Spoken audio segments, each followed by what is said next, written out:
Les faits se sont déroulés il y a quelques semaines. Ce soir-là, la police intervient pour disperser un attroupement de personnes consommant de l'alcool sur la voie publique. Un individu est alors interpellé et conduit au CHPF pour un dépistage. En état d'ivresse manifeste, l'homme se montre agressif et cherche à en découdre. Après une trentaine de minutes de tension, un policier perd son sang-froid. Il fait alors une balayette aux mises en cause, le traîne au sol, puis lui assène une gifle. Seulement voilà, toute la scène est enregistrée par une caméra de surveillance.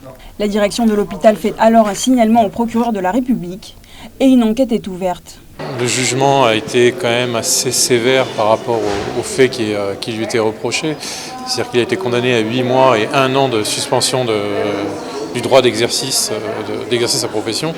On considère que c'est assez violent parce que c'est au final un petit épisode qui s'explique par des circonstances très particulières. C'est-à-dire que vous aviez une personne qui avait été interpellée, qui était extrêmement énervée, qui voulait absolument en découdre avec mon client et son collègue, qui a essayé de frapper mon client et son collègue, qui n'a pas arrêté de les insulter. Et vous avez un policier qui, en 10 ans de service, il n'y avait jamais eu aucun problème. Ce jour-là, il a craqué tout simplement. Si son avocat compte faire appel de la décision, le policier, lui, risque aujourd'hui une radiation.